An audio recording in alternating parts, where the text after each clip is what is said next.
that it's Sinn Féin and it's Deputy Ellis and Deputy O'Brien sharing time, 5 minutes each, if that's great. Deputy Ellis. Good. Minister, at the recent summit with yourself and Minister Coffey, officials and managers of local authorities, as well as politicians, we outlined that an immediate response and provision of emergency accommodation was essential. We also outlined how we saw that this could be tackled. We put forward a number of suggestions. We didn't want the forum to be a talking shop. We also wanted to make clear why homelessness was now such a big problem and that the longer and short-term solutions are urgently needed. We outlined that the hemorrhaging of people from rent supplement and RAS needed to be stopped. We also noted the cases of many people who lost their homes or at threat of losing their homes due to their landlord's mortgages difficulties, as well as people with distressed mortgages who've had to give up their homes or be repossessed. Much of this problem comes down to rent rates. The rent rates are clearly too high. Demand usually can push a product to a price ceiling above which no one will pay for it. But housing is different, and landlords have shown an unwillingness to set fair rents for their tenants, even leaving residences idle because no one could possibly afford the rates being asked. If you look on Daft right now, modest flats and houses are going up in price by the hundreds. The government has a responsibility to protect tenants and ensure that the market is reasonable and fair. That is why we have so ardently demanded rent controls, both within and between tenancies.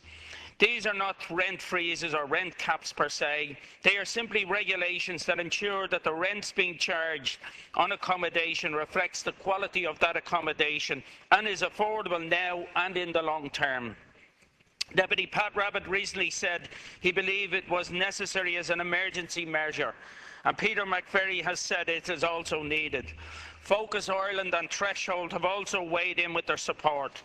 Opposition to this measure does not truly take into account the human cost of allowing things to continue as they are.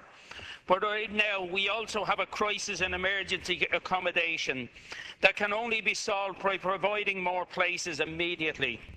We've been telling the government for years that the bodies providing these beds are at bursting point and operating at capacity. They have been saying it too. Things have only gotten worse. Part of this is down to the government's failure to move people out of homelessness and emergency accommodation into housing. Emergency accommodation has to be truly for an emergency, and real housing must be provided for people who have been in emergency accommodation for an extended period. Otherwise, the personal problems which homelessness causes only deepens, and others who need emergency accommodation go without. We welcome the announcement of 260 extra beds in Dublin by Christmas. This is late coming, but it is necessary. The Night Cafe is also a welcome initiative for those who do not want to be in hospitals but need support. I note also that 50% of Dublin housing allocations for the next 6 months will be focused on people in homelessness. But how much does that actually represent? This government has a miserable record of delivering housing. People are waiting years to be allocated homes and living in terrible conditions. How many people will actually be allocated homes in Dublin in the next 6 months?